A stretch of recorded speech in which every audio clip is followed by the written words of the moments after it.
네, 지금 예레미야를 읽고 있습니다. 그래서 오늘 말씀도 예레미야서인데, 여러분 예레미야는 베냐민 지파 출신이에요. 이스라엘에 12지파가 있는데 그 중에 작은 지파죠. 베냐민 출신이고 그의 고향은 아나돗입니다. 그의 아버지는 제사장이었어요. 제사장의 아들로 태어나서 hil기야입니다. 제사장으로 살아가는데 어느 날 하나님의 음성이 들리죠. 예레미야, 예레미야, 내가 내 말을 전하여라. 아니 나는 아무것도 모릅니다. 나는 내가 누구인지 상관없다. 내가 내 말을 내 입에 넣어줄 테니 너는 가서 이 말을 전하라 그래요. 내가 너와 함께함이니라. 내가 민족을 세우기도 하고 헐기도 하느니라. 그러니까 여러분, 우리가 하나님의 일인 내가 하는 게 아니죠. 내가 누구인가도 상관이 없어요. 여러분, 우리가 구원받는 것은 사실 내가 어떤 사람이냐에 상관이 없습니다. 하나님이 우리를 구원해 주시고 하나님이 나와 함께 하시기 때문에 우리가 하나님의 자녀가 되었고 우리가 구원받은 하나님의 백성이 되었어요. 자, 그래서 이 예레미야가 그 하나님 말씀을 전해야 하는 겁니다. 이제 나는 능력이 없고 부족한데 지혜가 없고 지식이 없는데 하나님 말씀을 전하라는 거예요. 그런데 예레미야야말로요 가장 비극적인 시대에 태어나서 그 시대를 살았습니다. 이스라엘의 남북 통틀어서 39명의 왕이 있는데 그 중에 예레미야가 경험한 왕, 네 왕이 있는데요. 그 중에 이 시드기야 왕은 나라가 망하니까 이런 운명이 되죠. 그게 마지막 예레미야 52장에 나오는 내용이에요. 1장에 시드기야의 아들로 시작을 해서 52장 시드기야 왕이 어떻게 나라를 잃고 정말 비참한 가장 비참한 인생을 마감하는 왕이 됩니까? 바벨론이 포로를 하고 왕궁을 쳐들어오니까요. 나라를 빼앗고 쳐들어오니까 도망을 갑니다. 왕궁의 뒷문으로 해서 몰래 막 맨발로 도망을 가다가 바벨론 군대가 쫓아와서 붙잡아요. 그런데 그 왕자 아들이 있는데 그 아들들을 다 불러 모아놓고 그 아들들을 다 죽입니다. 그리고는 못 볼 걸 보게 하고는 정말 자식 죽는 걸 어떻게 볼 수 있겠어요. 그 꼴을 다 보게 하더니 그 두 눈을 또 뽑죠. 더 이상 내가 이제 볼 것도 없다. 두 눈을 다 뽑고 쇠사슬로 묶어서 그 먼 바벨론까지 포로로 짐승 끌고 가듯이 끌고 갑니다. 그래서 성경에 보면 죽을 때까지 감옥에 있었다 그랬어요. 그 시드기야 왕을 보아야 했던 그 나라의 종말을 보아야 했던 사람이 예레미야고 그럼 왜 이렇게 나라가 변했냐 이 말이에요. 여러분 이스라엘이 뭡니까? 하나님이 세운 나라고 성전이 뭐예요? 하나님의 이름이 있는 곳이고 그런데 이스라엘을 멸하시고 성전을 폐허가시키고 왕궁을 다 짓밟고 모든 집들이 다 부살려졌다고 그랬어요. 그러니까 왜 이런 일을 당했냐 이 말이에요. 그것도 하나님을 믿는 백성인데 하나님이 그러면 정말 죽으셨는가? 하나님이 상관없이 하신 일들인가? 그게 아니죠. 그래서 이 사실은 이런 지경에 하나님 말씀을 전하라는 것이 예레미야였고 그래서 너무 마음이 아프지만은 그 말씀을 전하지 않을 수가 없었어요. 그런데 왜 이렇게 됐느냐 이겁니다. 그게 예레미야 전체의 주제죠. 나라가 왜 이렇게 어렵고 힘들어졌냐 이겁니다. 첫째, 이스라엘이 하나님을 버렸습니다. 이스라엘이 하나님을 떠났어요. 다른 민족은 하나님을 버리고 하나님을 떠날지라도 이스라엘이 하나님을 버리고 하나님을 떠날 수는 없는 건데 그 하나님을 이스라엘이 버린 겁니다. 그래서 예레미야를 세워서 하나님 말씀을 전하게 하신 건데 2장 14절에 보니까 내 백성이 두 가지 악을 행하였다. 곧 생수의 근원되는 나를 모은 것과 스스로 웅덩이를 판 것인데 그것은 물을 저축치 못할 터진 웅덩이니라. 하나님을 버렸기 때문에 그리고는 자기들이 생수의 근원을 잃어버렸으니 자기들이 생수를 얻겠다고 물구덩이를 파고 다닌 거다. 그 물구덩이가 뭔지 아세요? 그게 나무를 섬기고 돌을 섬기는 거예요. 나무가 우리 하나님이다. 돌이 우리 하나님이다. 나무 깎아서 우상 만들고 돌 깎아서 우상 만들었는데요. 그게 이제 우리 하나님이라는 거예요. 여호와 하나님 우리 하나님이 아니고. 그래서 예레미야가 선포한 비유가 있죠. 두 자매가 있었는데 그 언니가 너무 음탕하게 살았다. 결혼해서 남편이 있는데 그래도 음탕하게 사니 결국 남편이 버림받고 이혼증서까지 써주고 그렇게 사는 것을 이 동생 자매가 보았다. 그러면 그 자매라도 조신하게 정결하게 살아야 되는데 이 동생은 자매는요 언니보다 더 음란하고 더 음탕하게 살았다. 이게 누구 이야기냐면 북왕국 이스라엘 하나님 저버리고 살았기 때문에 하나님이 아수르라는 나라를 통해서 멸망을 시켰죠. 그걸 이혼한 걸로 표현한 거예요. 그러면 남아있는 남한국은 어떻게 되겠어요? 그런데 유다는 더 음란했다. 그게 뭐예요?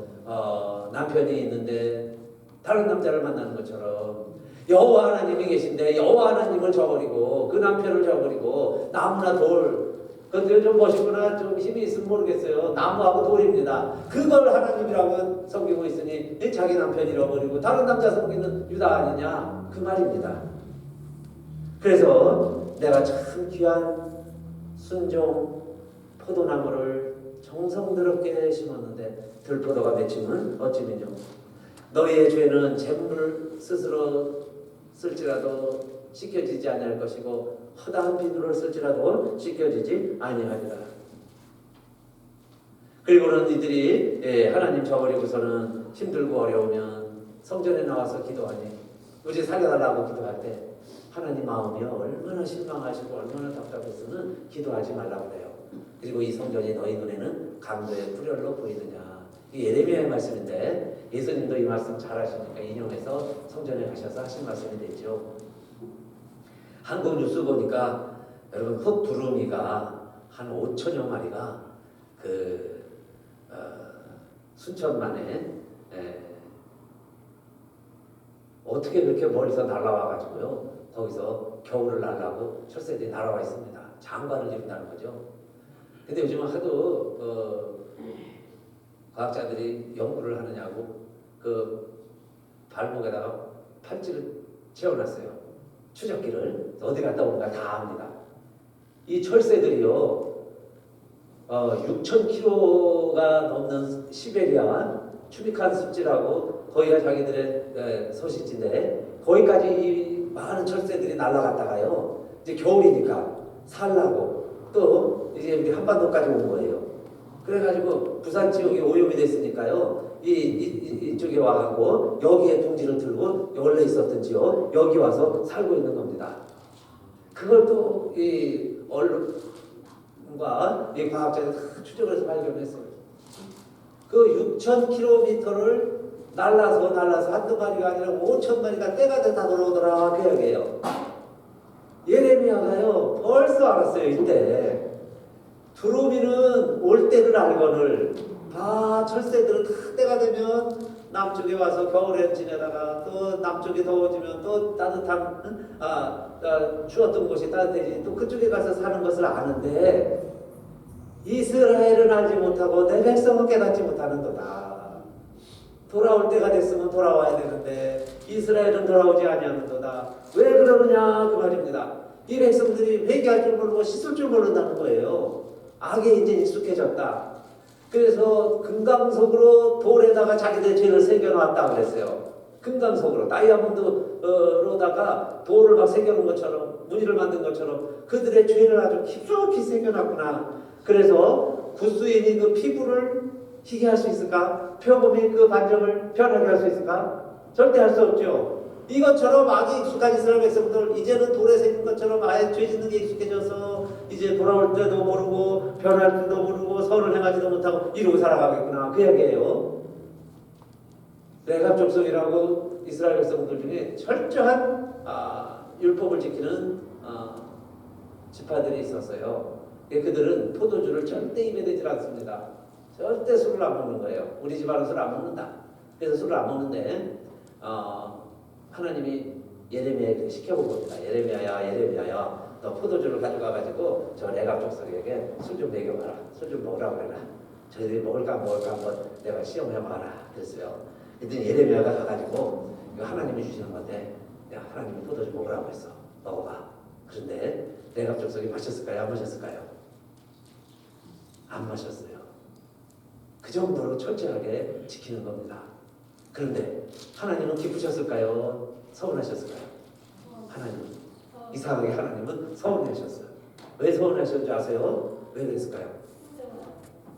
자기들의 전통은 저렇게 목숨 걸고 지키면서 그 말이에요.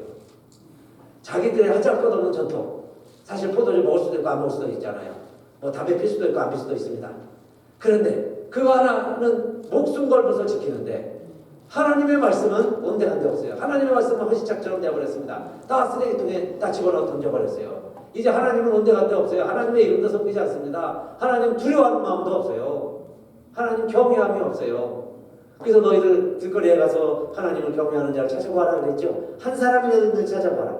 한 사람도 하나님 경외하지도 않고 하나님 두려워하지도 않으면서 뭔가 자기들이 지키고 가는 자기들의 것은 그렇게 목숨 걸고 지키는구나. 그래서 하나님이 서운해하셨던 거예요. 그리고 왕들까지도 어떠했냐면요.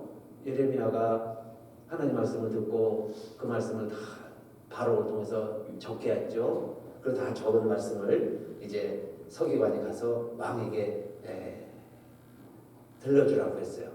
그래서 왕 앞에서 이 하나님 말씀을 읽었습니다. 때는 겨울이라 왕이요 추우니까 왕궁 안에 난로불을 켜놓고 따뜻하게 환하게 60도 누워가지고는 말씀을 듣는 거예요. 근데 기분 좋은 말씀들이 아니라 기분 나쁜 말씀들을 자꾸 읽는 거예요. 예레미야가 전해준 말씀이라고 그러면서 하나님의 말씀이라고 하니까 이게 다 이제 읽고 두루마리 옆에 놓죠. 그럼 그거 가지고 와라. 여호와kim 왕입니다. 칼로다가 그 말씀을 착착 찢어. 탁탁 찢어. 그리고는 난로불에다가 집어넣어 불쏘시개로 태우는 거예요. 얼마나 하나님의 말씀을 경홀히 여기고 우습지 않게 여겼으면 하나님의 말씀을이라고 낭독을 하는데도 그냥 칼로 찢어서 불쏘시개를 써버리는 거예요. 자, 이 지경이다 이겁니다.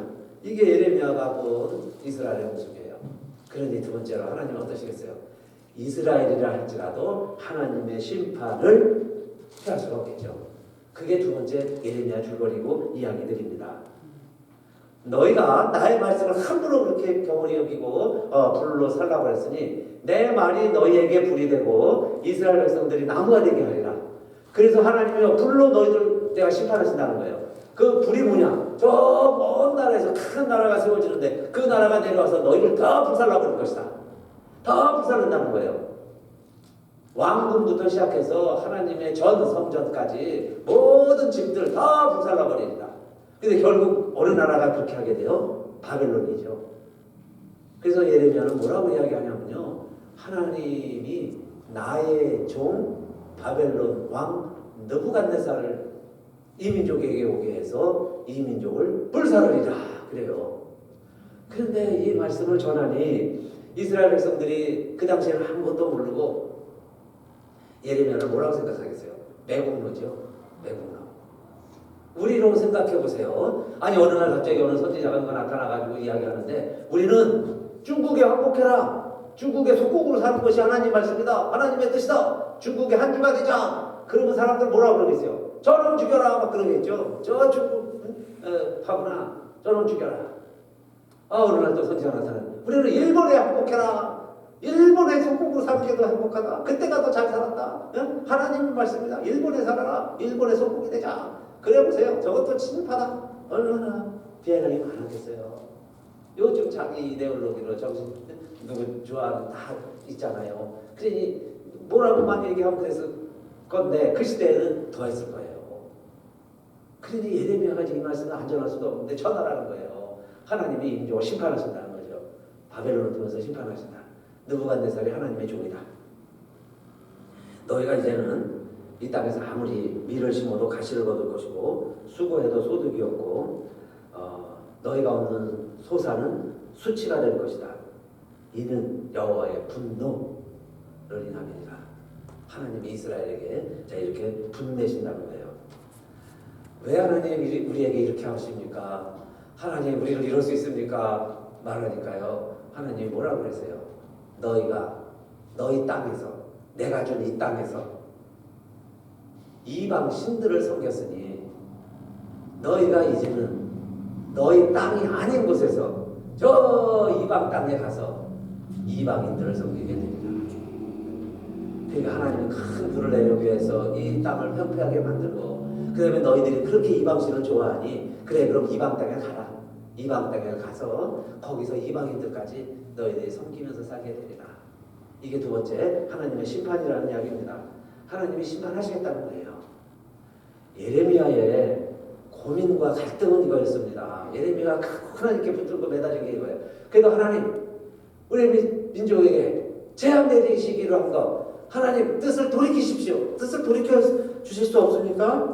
뜻을 돌이키셔서 이 재앙을 좀 지나가게 해주세요. 한 번만 더 봐주세요. 그 이야기입니다. 예레미야 15장 6절에 보니까요. 내가 뜻을 돌이키기에 염증이 난다. 그래요. 이 백성에 향해서. 염증이 난다.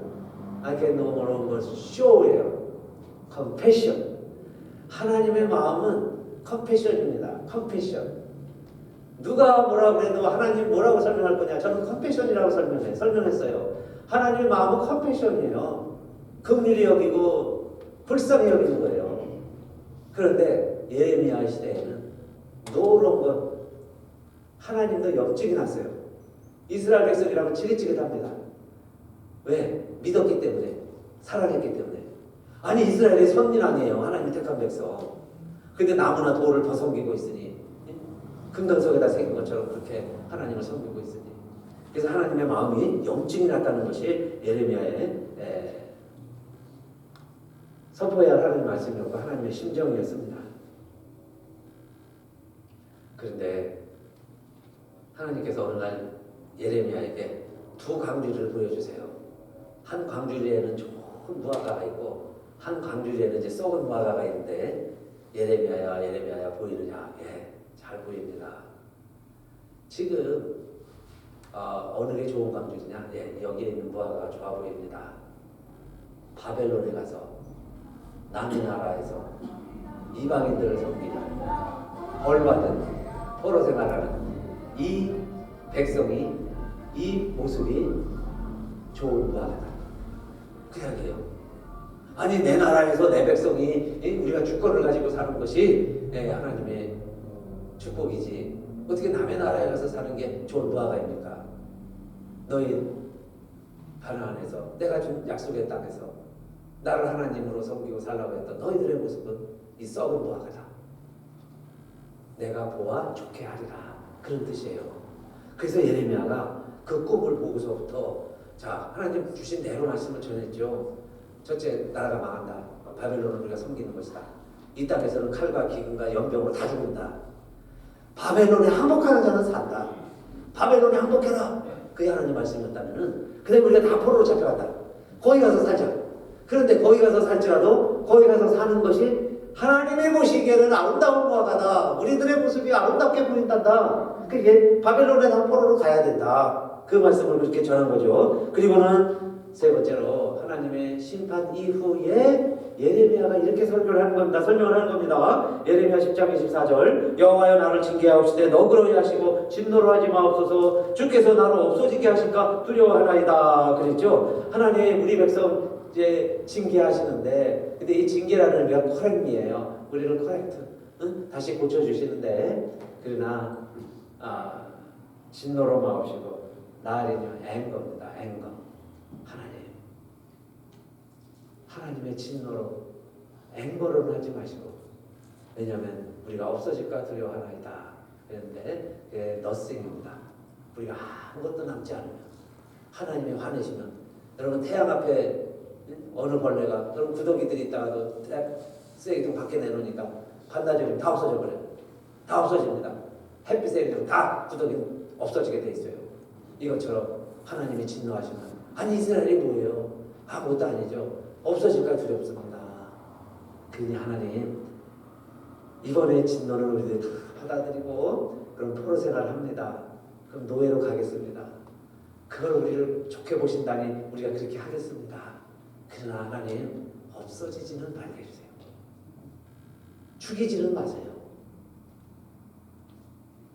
진노하시지만 우리를 사라지게는 말아주세요. 예레미야가 이제 하나님 앞에 간절히 이렇게 기도하는 거죠. 그랬더니 하나님께서 그래 그럼 이제 그렇게 약속하시는 겁니다. 너희가 갈대아 지역 바벨론에 가거든 거기서 집을 짓고 포도원도 가꾸고 열매도 따고 열매도 먹고 장가도 가고 시집도 가고 자녀도 낳아라. 또 그 자녀들이 태어나면 그 자녀들을 장가도 보내라. 시집도 보내. 그렇게 해서 또 애기 낳고 살아. 그것에서 쇠잔하지 말고 그것에서 번성하면서 계속 생육하고 번성해라. 그 성읍이 평안하고 그 나라가 잘 되기를 바라라. 바벨론 나라가 너희들이 머무는 성읍이 잘 되기를 바라면 너희도 평안하게 잘 지내게 될 것이다.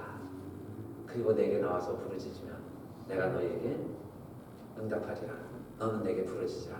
내가 내게 응답하리라. 이거 바뀐 거예요. 아까 예루살렘이 강도의 구렬로 보이느냐? 너희는 이 백성을 위하여 기도하지 말아라. 기도도 하지 말아라. 하나님 그랬죠. 나 염증이 났다. 너희도 컴패션 다 잃어버렸다. 그랬는데 이제 포로 생활하는 동안에 포로 생활하니까 너희들이 기도해. 내가 들어줄게.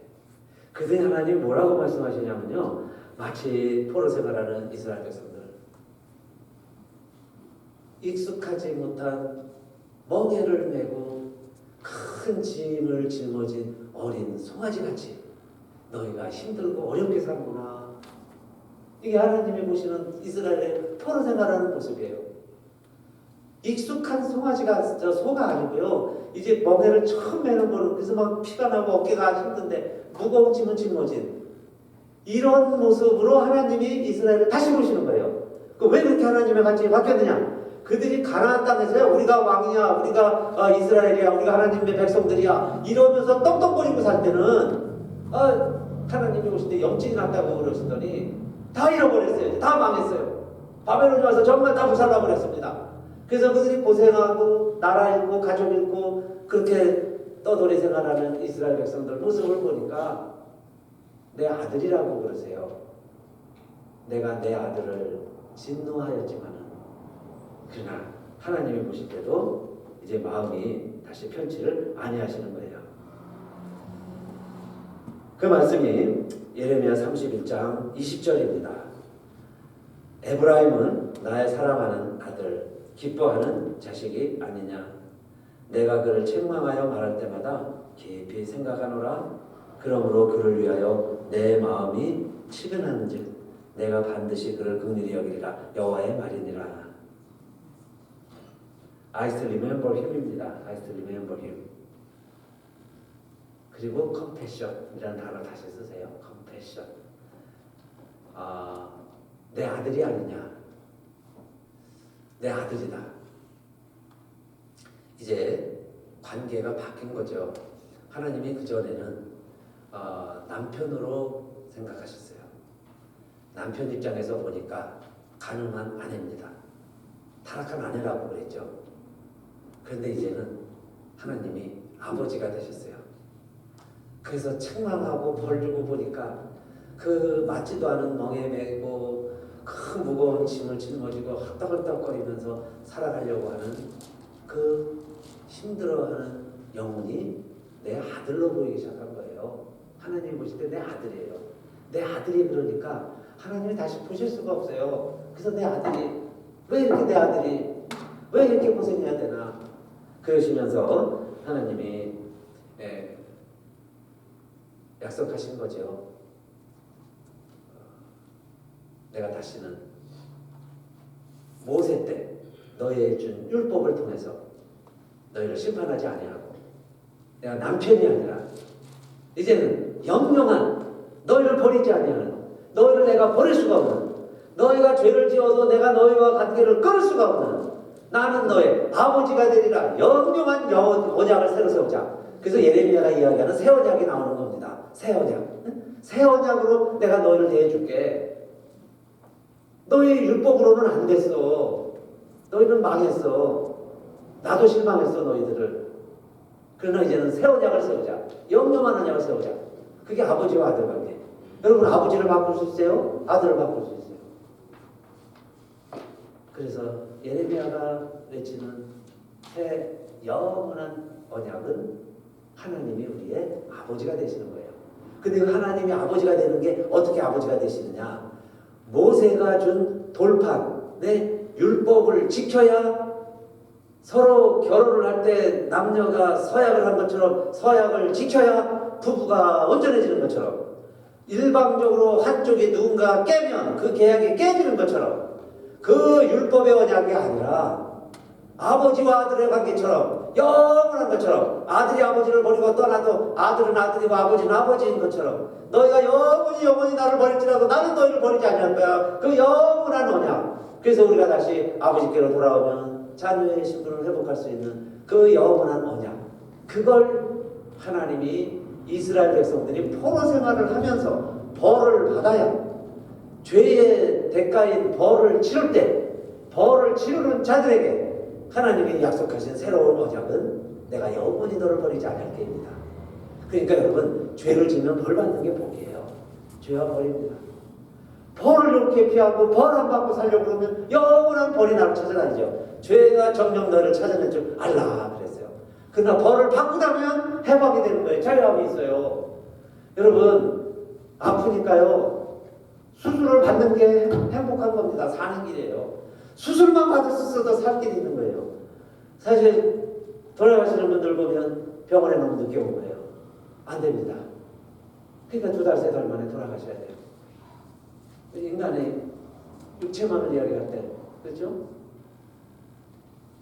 수술 받을 수 있으면 그게 은혜고 복이 있는 겁니다. 저도 그래서 검사하기 전에 제 심장 기능이 펑션이 20%라고 그랬죠. 그래서 이제 시술을 받으면 얼마나 올라갈까 저도 기대를 하고 또 여러분들에게도 기대하시라고 그러고 제가 좋아져서 오겠습니다. 그랬는데 몇 프로 됐을 것 같아요. 제가 시술을 받자마자 물어봤습니다. 그 펑션이 얼마나 됩니까? 그랬더니 사실 닥터들도 좀 실망한 듯이 설명을 했는데 36%가 됐어요. 수술하는 중에 체크를 하니까 36%. 그래서 저도 내심 실망을 하고 이거 하나만 하니까 20%나 36%나 이제 그리고 이제 평가서 받고 이제 그러고 이제 왔는데 그래서 여기 이제 샌안토니오에 우리 칸 심장 닥터 만나서 이제 쭉 이야기하는데 제가 그 심장 이상이 올 때 CPR을 바로 해줄 수 있는 라이프 베스트 조끼를 차고 다녔죠. 그게 이 닥터가 딱 보더니 이제 그거 리턴하라는 거예요. 라이프 베스트 리턴을 해라. 그래서 내심 또 이제 친해졌어요. 그리고 제가 또 의지도 됐고 혹시 심장에 이상이 생기고 그게 자동으로 저를 CPR을 해준다는데 아이고 제가 그래서 차면 안 되냐 그랬더니 안 된다는 거예요. 당신은 이제 괜찮대. 그래서 제가 이제 왜 그러냐 그랬더니 잘 안 가르쳐줘요. 그래서 리턴을 하면서 그 저기 페이퍼를 쭉 보니까 라이프 조끼를 찰 수 있는 차야 하는 기준이 있는데 그 기준이 몇 프로냐면요 35%예요. 35%. 그러니까 35% 이하 걸 차야 되는데 제가 36%가 나왔으니까 합격한 겁니다. 합격. 근데 내심으로는 35%면 이거 뭐 그랬는데요. 조끼를 리턴을 하라고 그래가지고 제가 하여튼 해방이 된 기분이에요. 해방. 그 기록에는 36%가 아무것도 아닌 것 같고 제 욕심이 안 차고 50%는 넘어야지 70%는 돼야지 수술만 하면 다 좋아지는 거 아니야. 응? 수술하면 된다고 그랬잖아. 그런 마음이 은근히 있었는데 36%가 뭐예요? 그런데 닥터가 볼 때는 36%면요 조끼 안 차도 된다는 거예요. 그러니까 이제 된다는 거 아닙니까? 그냥 이렇게 살아가는 거다. 그러면 이게 어떻게 됩니까? 이제 약을 계속 먹으십시오. 이제 조리하면서 지내면은 점점 더 펑션이 좋아진대요. 좋아진다는 겁니다. 그래서 앞으로 살아가는 거는 그래 매를 맞고 수술을 하고 그 다음에는 하나님 말씀대로 예전에는 내가 말씀을 지켜서 의로워지는 게 아니야. 내가 조심했다고 심장기능이 좋아지는 건 아니지만 그러나 이제는 수술을 받았으니 매를 맞았으니 이제는 조심하면 하나님께서 보실 때 그래 익숙치 않은 무거운 멍에를 메고 참 순종하면서 살아가려고 발버둥 치는 게 그 어린 송아지 큰 멍에 맨 것 같구나. 그런 아버지의 긍휼하심으로 우리를 다 지켜봐 주시니까 우리가 남은 생에 살아가는데 그죠? 큰 어려움 없이 하나님이 뭐 100% 돼야 삽니까? 다 부족한데 살아가는 거죠. 그렇게 살아가는 거구나. 그래서 예레미야에게 주신 말씀이 뭐냐면요. 바벨론의 포로 생활이지만 포로 생활을 집도 짓고 포도도 짓고 열매도 따고 아들 딸도 키우고 걔들 십자가 보내고 거기서 번성하면서 살아가는 거예요. 그게 행복이죠. 내 나라가 아닌데 종살이 하면서라도 그렇게 살아가라. 그러더니 예레미야가요 여러 가지 퍼포먼스를 하는데 그중에 외삼촌이 와가지고 자기 땅을 사라는 거예요. 내 땅이 있는데 자, 이 땅으로 살아. 그러면 여러분 생각해 보세요. 나라가 망했는데 아니 나라 자체가 남의 나라가 됐는데 아니 거기 내 땅이라고 좀 집무서 갖고 있는 게 무슨 소용이 있겠어요. 그러니까 다 이제 헐값이 된 건데 나는 그랬는데 이걸 사라는 거예요. 그래서 가만히 이제 기도하고 있는데 하나님이 예레미야에게 들려주시기를 예레미야야 너는 아나돗의 그 밭을 사라 그래요. 그 밭을 사라. 그래서 돈을 다 주고 집문서를 챙기고 다 이제 마치고 하나는 밀봉을 해놓고 하나는 누구나 다 알 수 있도록 자기가 이제 가지고 킵을 합니다. 언젠가는 이 백성들이 다시 돌아와서 그 땅을 차지하게 되리라. 근데 그 약속이 언제 이루어질까요?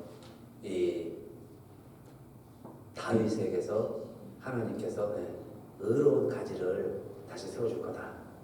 하나님이 다윗을 통해서 의로운 가지를 세워주실 텐데 그 의로운 가지가 왕이 돼서 이 백성을 통치할 때가 있다. 이스라엘에서 다시 이루어주는 거죠. 이 땅에 너희들이 돌아와서 살게 될 거야. 그런데 그때는 다윗의 후손에서 의로운 가지가 나온다. 그가 모든 백성을 다스릴 거야. 그렇게 예레미야가 두 번 하나님 말씀을 전합니다. 그래서 그 의로운 가지, 다윗에게서 나오는 의로운 가지가 뭘까요? 바로 예수님 아니에요? 다윗의 자손으로 예수님이 오시죠. 예수님을 다윗의 후손으로 보잖아요. 그러니까 이제는 세상에 통치하는 왕들은 여호야김처럼 그렇게 살아가서 하나님 말씀하고 숙여질 수도 있습니다. 나라 뺏길 수도 있어요. 정치 잘못할 수도 있습니다. 그런데 천국에 이루어지는 하나님의 나라는 완전한 하나님의 나라는 누가 올 때 이루어진다는 거예요. 예수님이 오셔서 이 나라를 통치하기 시작할 때 영접하는 자, 곧 그 이름을 믿는 자들에게는 하나님의 뭐가 되신다고 그랬어요? 하나님의 자녀가 되는 권세를 우리에게 주셨어요. 모세의 율법을 그렇게 지켜도 안 돼요. 선지자가 와서 그렇게 외쳐도 안 됩니다. 예레미야가 그랬죠. 이 백성들은 모세가 와도 안 되고 선지자들이 와도 안 된다. 근데 누가 오면 되겠어요? 예수님이. 그래서 의로운 가지. 예수님 내가 믿으면 그 다음에 우리가 의로워져서 의로운 게 아니고 하나님의 의로 그랬죠. 하나님의 의를 내가 덧입기 때문에 하나님이 이제는 내가 다시는 이 백성에게 영증을 내지 아니하리라. 왜냐하면요. 하나님이 그 영증을 누구에게 다 쏟아부으셨냐면 아무 죄가 없는 예수님에게 갈보리 십자가상에서 다 쏟아부으셨어요. 그래서 이제는 다시는 예수님이 화내 영증 낸 것도 없으세요. 예수님에게 다 쏟아부었기 때문에. 그래서 예수님 우리를 하나님은 어떻게 보시느냐? 예수님을 통해서 우리를 보신다고 그랬죠. 예수 그리스도를 통해서 나를 보시기 때문에 우리가요 너무 존귀한 존재가 되는 거예요. 프레셔스. 나의 귀한 아들 아니냐, 내 귀한 딸 아니냐. 하나님이 나를 그렇게 보신다는 거예요. 그래서 우리는 어디에 살든 가나안에 살든 바벨론에 살든 하나님의 자녀로 평강하게 감사하면서 기쁘게 살아가는 거예요. 그리고 우리가 예수 그리스도 안에서 살아간다는 건 뭐냐? 내 등기된 아나돗의 밭이 있어요. 언젠가 돌아가면 내 땅이 있습니다. 내가 돌아갈 내 밭이 있다는 거예요. 근데 그 밭이 아나돗이에요. 아나돗이 어떤 곳이냐면 예레미야 때 하나님이 일러줬어요. 가장 이스라엘 백성들 중에서 예레미야를 박해하고 너 하나님 말씀 전하지 마라! 라고 한 것이고 전하면 우리가 죽일 거야! 라고 한 것이 아나돗입니다. 근데 그 아나돗이 어디냐? 자기 아버지가 제사장했던 곳이고 이 예레미야의 고향이에요. 고향 사람들이 오히려 더 박해를 많이 했죠. 그런데 그거 버리지 말고 그 이야기 하셨어요. 사람들요 싫으면 뒤도 안 돌아본다고 그래요. 그것을 양이 오줌도 안 싼다고 그래요. 그런데 거기가 너의 소망이다. 거기에 밭을 사라. 응? 거기서부터 천국이 이루어지는 거다. 근데 결국은 돌아가는데 언제 돌아가요? 70년 후에 언제 돌아갈지 몰라요. 여러분, 우리가 이 세상 살지만은 영원히 사는 게 아니라 우리가 사는 밭이 있습니다. 그게 어딜까요? 하나님의 나라, 천국이죠. 그러니까 이 세상도 포로 생활이지만은 행복하고 감사하게 살면서 그 이 세상에서 영원히 사는 게 아니에요. 아나도스로 돌아가야죠. 베냐민 지파로 돌아갑니다. 이스라엘 백성들은 가나안 땅으로 돌아가는 거예요. 그래서 살게 될 때가 있다 그랬어요. 제가 딱 시술 받고 나와서 마취가 깨고 있다가 이제 일반 병실로 딱 옮겨가는데요. 제가 자세한 간증을 다음에 또 할게요. 그때 저는요, 죽을 수도 있구나가 아니라 죽는구나, 이렇게 죽는구나 하는 걸 경험했습니다. 이제 다 집사람도 떠나고 이제 홀로 있는데 갑자기 11시 반에 이제 처음만 모니터를 하지 않겠어요? 지키고 있는데 11시 반에 갑자기 그 모니터 쭉 보고 있던 분이 자기 사무소 막 뛰어오더니 이상하다는 거예요. 너 오케이? 아유 오케이? 태진 괜찮냐? 막 물어봐. 그래서 뭐가 이상이 있냐? 뭐 잘못됐냐? 그랬더니 잠깐 막 하던 경도 그랬더니 그냥 가. 설명도 안 해주고 그냥 가요. 그 간호사를 왔다 갔다 해서 불러갖고 뭔 일이 그냥 자기도 모르는데 우리는 모른다는 거예요. 그리고 잠자려고 하는데 옆에서 막 신음소리 나죠. 뭐 그랬는데 비몽사몽이기도 하죠. 그런데 갑자기 1시 반에 막 옮겨가는 거예요. 침대를 막 옮기면서 간호사들이 뛰어와가지고는 남자들 둘이서 막 옮겨가세요. 어디로 가냐? 모르는데 물어보니까 그냥 업스테러스 그런 거예요. 업스테러스로 간대. 여러분 생각해보세요. 11시 반에 와서 이상하다 갑자기 물어보고 가더니 1시 반에 느닷없이 막 침대를 옮겨가지고 막 올려가고 막 그러니까 야 이거 문제가 터졌다. 이게 심각하구나. 이제 죽는구나. 이러다 죽는가? 그래서 딱 들어갔는데요. 화장실에 막 조명이 컬러풀하게 되어 있지, 막 TV가 막 70인치짜리 막 크게 달려 있지, 막 특실 같은데 제 눈에는 뭐에 익숙한 장면이냐면 영안실, 제가 예배 드리던 곳이에요. 영안실 가면 우리 장례식장 가면 그걸 분위기예요. 근데 갑자기 저를 막 그 알코올로 막 너무 씻어대는데 영을 하듯이 막 씻어댑니다. 이게 얼마 남은 가구나. 꼼짝없이 가는구나. 그리고서 그때 여러분 그 시경이 됐을 때 뭔 생각이 들겠어요? 그래서 하나님, 이렇게 정말 하나님 앞에 가는군요. 그래서 기도를 했습니다. 임종 기도를 했어요. 하나님, 이제 제가 주를 위해 살겠다고 안수받고 목사의 길을 가다가 이렇게 끝까지 못 마치고 가는데 내가 사람들에게 줄 수 있는 게 지금 줄 수 있는 게 뭡니까? 그런데 딱 무슨 생각이 드냐면요. 제가 그래도 그 도네이션, 장기 기증 그걸 해놔가지고 그 아이디에 딱 찍어놨어요. 도너라. 그래, 이렇게 내가 간다면 하나님 만 가지 심장 하나 빼고 36%밖에 되는 건 누가 뭐 받지도 않을 것 같으니까 심장은 빼고 나머지 장기 그만. 그래도 쓸만한 게 있을 텐데 누군가 주세요. 그렇게 기도를 탁 하고요. 그다음에 편안히 이제 뜨거운 물이 쫙 흐르는 거예요. 그리고 이제 사람한테 물어보니 왜 기를 안 해? 나 여기 왜 왔냐 그러니까 뭐 이제 좀 있으면 검사한대. 검사하기 갈 거래. 그럼 왜 검사 안 하냐? 근데 검사도 안 해. 그런데 또 컴퓨터 막 갖고 와가지고요. 이거는 병원에서 하는 맨데토리니까 이걸 해야 된다는 겁니다. 근데 이제 뭘 물어보냐면요. 저한테 뭘 자꾸 물어봐.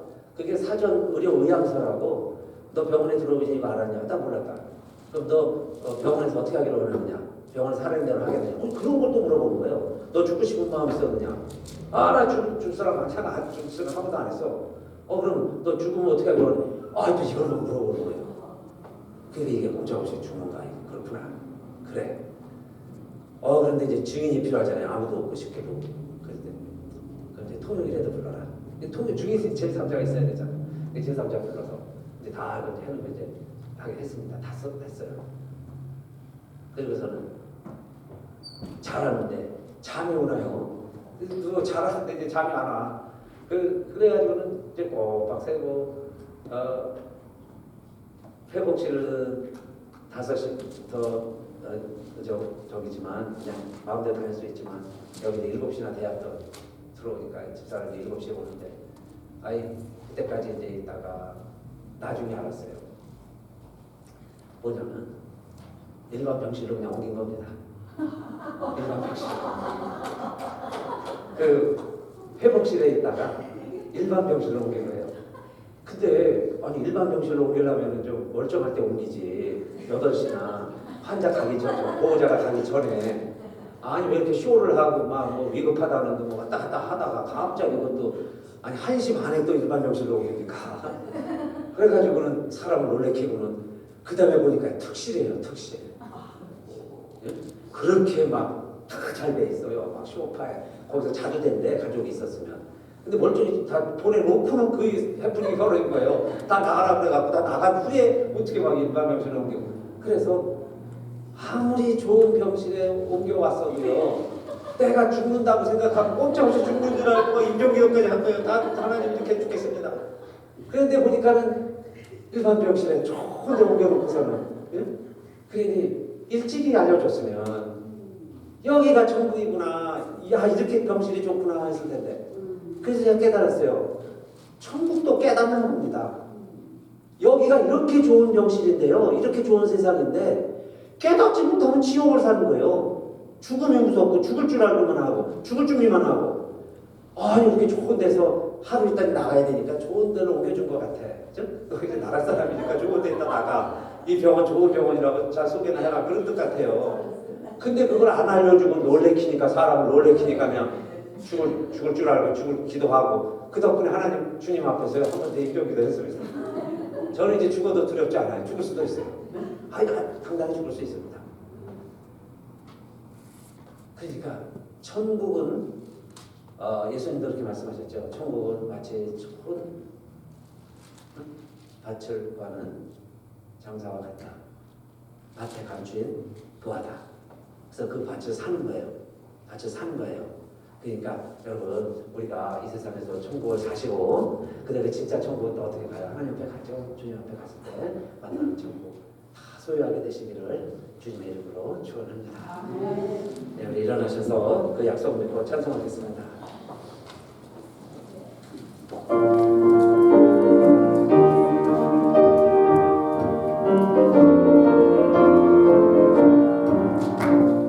주의 약속하신 말씀 위에서 영원토록 주를 찬송하리라. 손이 높여 주께 영광 돌리고 약속 믿고 굳게 서리라. 굳게 서리 영원하신 말씀 위에 굳게 서리 굳게 서리 그 말씀 위에 굳게 서리라. 그의 약속하신 말씀 위에서 세상 명령에게 엄습할 때에 말씀으로 힘써 싸워 이기고 약속 믿고 굳게 서리라. 굳게 서리 영원하신 말씀 위에 굳게 서리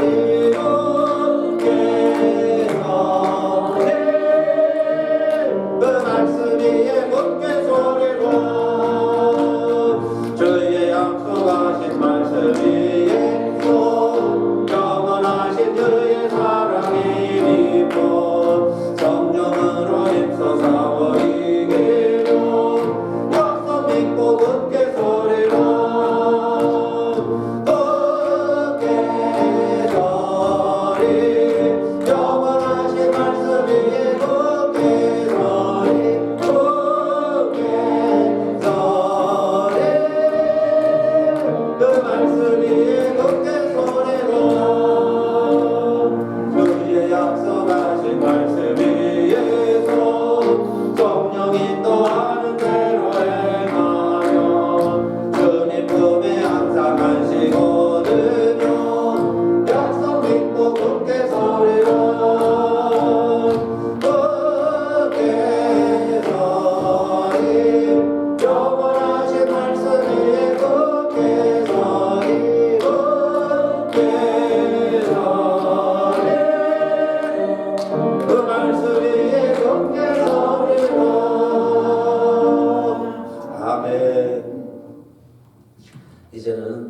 예수 그리스도의 그 크신 은혜와 하나님 아버지의 아들을 희생시키시고 우리를 살리신 그 하나님의 그 크신 이해 안 되는 우리의 이성을 초월한 하나님의 사랑과 성령님의 감동 감화 깨닫게 하심 기름지게 하심이 우리가 살아서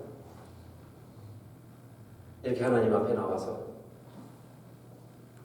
예배드리게 해주시고 이제는 예수님 믿고 다윗의 의로움 가지러 오신 예수님을 내가 알고 믿고 영접하여 하나님의 자녀가 되었기에 이제는 하나님을 아버지라 부르며 영원한 하나님의 언약으로 살아가는 우리들 모두에게 그래서 이 소식 알리라고 이것이 하나님의 간절한 소원이라고 가스빌 연합교회로 우리를 불러주시고 이 사람 전하게 하는 우리들 그래서 이제는 남은 생애들 감사하면서 기뻐하면서 특별히 돌아오는 감사주일 무언가 내가 하나님 앞에 이 감사한 마음을 고백하면서 표현하면서 살기로 결심하고 예배드리는 우리들 모두에게 우리 교회 위에 특별히 이 땅에 많은 아픈 분들과 또 슬픔을 당한 우리 가족들 위해 이제로부터 영원히 함께 하시기를 간절히 축원하옵나이다. 아멘.